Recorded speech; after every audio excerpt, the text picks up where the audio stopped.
Welcome back to channel छात्रों। आज हम फिर से शुरू करने वाले हैं वन शॉट ऑफ सर्कल और एरिया रिलेटेड टू सर्कल। जी हाँ, एरिया रिलेटेड टू सर्कल भी मैं इसी में ऐड करा दे रहा हूं क्योंकि दोनों चैप्टर ही कुछ भी नहीं है, बहुत इजी चैप्टर्स हैं, बहुत छोटे चैप्टर्स हैं। तो इनमें एक बार में ही दोनों एक वीडियो में दोनों चैप्टर्स को कवर करना इट्स सो इजी और आप लोगों को समझ में भी आएगा। ठीक है, तो आपको बस टेंजेंट ध्यान रखनी है, कॉर्ड सेकंड ध्यान रखना है, सेक्टर एरिया और आर्क ध्यान रखना है। That's it.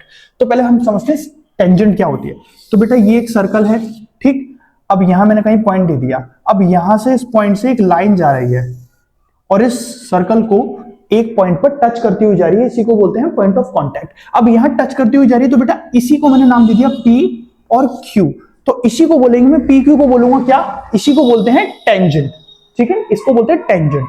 अब ये है हमारा सेंटर पॉइंट। तो सेंटर पॉइंट से आती हुई लाइन टेंजेंट पे हमेशा परपेंडिकुलर होती है, मतलब 90 डिग्री फॉर्म करती है। ये आपको ध्यान रखना है, लेकिन लाइन आपकी सेंटर से ही आनी चाहिए। अगर कहीं और से आएगी तो वो परपेंडिकुलर मतलब 90 डिग्री फॉर्म नहीं करेगी। ठीक है, तो इसको बोलते हैं टेंजेंट। अब यहीं से मैं एक और लाइन डाल दूं यहां पर, तो ये भी यहां से भी आएगी, राइट, और ये भी परपेंडिकुलर होगी, मतलब ये भी 90 डिग्री फॉर्म करेगी, ये भी टेंजेंट होगी। तो इसका डिस्टेंस तो सेम ही होगा क्योंकि दोनों रेडियस हैं, लेकिन ये और ये भी बराबर होते हैं। ठीक है, इस पॉइंट को नाम दे दो आप R और इसको नाम दे दो S।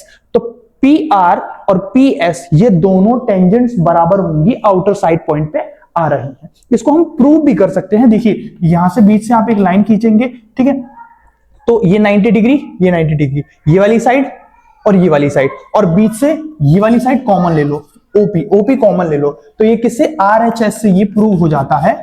ये दोनों ट्राइंगल्स, मतलब आपका ट्राइंगल PRO और PSO, ये दोनों ट्राइंगल्स आपके कॉन्ग्रुएंट हो जाते हैं, और फिर उस हिसाब से आप ये कह सकते हो बाय सिंप्लिसिटी कि PR और PS दोनों के दोनों इक्वल हैं। ठीक, तो यहां से तो मैंने आपको बेसिक बता दिया है। टेंजेंट्स की ये आउटर पॉइंट है, तो ये टेंजेंट्स दोनों बराबर होती हैं, ध्यान रखना है। सेंटर से आती हुई लाइन टेंजेंट पे हमेशा perpendicular right angle triangle form करती है। ठीक है, ये बेसिक चीज हो गई आपकी। नेक्स्ट आ जाते हैं हम, कॉर्ड क्या होती है। तो बेटा कॉर्ड देखिए, फिर से अगेन एक सर्कल बनाते हैं, यहां से खींची हुई लाइन, जैसे ये लाइन है, ठीक है, इसको बोलते हैं कॉर्ड। कॉर्ड हमेशा सर्कल के अंदर ही रहती है, ठीक है, और इसको मैं कॉर्ड का नाम दूंगा।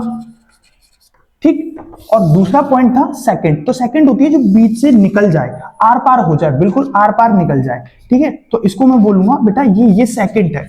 ठीक है, सेकंड, ठीक है, इसको बोलूंगा मैं सेकंड, जो बीच से आर पार हो जाए। ठीक है, साइड से छुल के गई है, दैट मींस वो टेंजेंट है, और बीच से आर पार हो गई है सर्कल के, दैट मींस वो सेकंड है। कॉर्ड अंदर ही रहती है। सबसे लॉन्गेस्ट कॉर्ड कौन सी है बेटा, सेंटर से गई हुई लाइन जो कि होती है हमारी डायमीटर, उसी को सबसे लॉन्गेस्ट कॉर्ड बोला जाता है। ठीक है, तो ये चीज हो गई, ये चीज हो गई, और ये भी चीज आपको समझ में आ गई है। अब आ जाते हैं एरिया रिलेटेड टू सर्कल वाले चैप्टर पे। तो इसमें आपको सेक्टर का एरिया निकालना है और आर्क का जो है लेंथ का एरिया निकालना है। तो देखिए फिर से देखिए, ये सर्कल हो गया, सेंटर पॉइंट हो गया, यहां से रेडी हो गई, ये रेडी हो गई। ठीक है, अब इससे जो बना है ना ये वाला, ये एरिया, इसको बोलते हैं सेक्टर। इसको major sector, sorry minor sector, इसको बोलते हैं मेजर सेक्टर। इसका एरिया आपको निकालने के लिए वो पूछेगा। इसको नाम दे दो O, ये हो गया A और ये हो गया B। तो यहां पर आपको एक एंगल गिवन होगा जिसको बोलेंगे हम थीटा।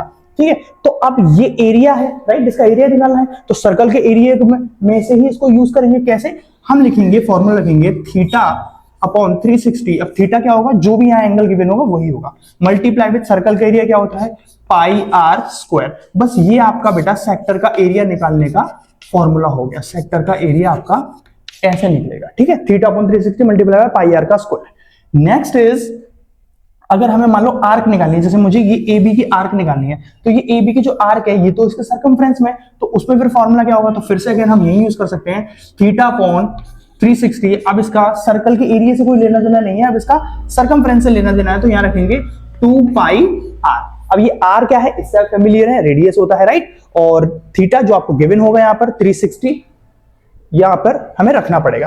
तो इस तरह से आप ये आर्क भी निकाल सकते हो। ठीक, ये हो गया आपका आर्क का फॉर्मूला। आर्क, इधर से आर्क निकाल सकते हो, थीटा अपॉन 360 और मल्टीप्लाई बाय पाई आर का स्क्वायर, इससे आप सेक्टर का एरिया निकाल सकते हो। ठीक है, अब अगर मान लीजिए कि आपको, जैसे यहां से मैं एक लाइन खींच दूं, तो ये मेरी हो गई कॉर्ड। ठीक है, अब यहां से ये जो रीजन है ना, ये वाला जो मैं शेड कर रहा हूं, इसको बोलेंगे हम सेगमेंट। तो ये है माइनर सेगमेंट, और इसके जो पीछे का जो बचा है ये पूरा, इसको बोलेंगे मेजर सेगमेंट। तो इसको निकालने का अलग तरीका होता है। कैसे, इसमें आप ये कर सकते हो कि कि सेक्टर के एरिया में से माइनस कर दें हम इस ट्राइंगल के एरिया को। समझ पा रहे हो आप? ये पूरा सेक्टर का एरिया है, ठीक है। इसमें से ट्राइंगल का एरिया अगर मैं माइनस कर दूं तो मुझे क्या मिलेगा? इधर मुझे मिलेगा माइनर सेगमेंट का एरिया, ठीक है।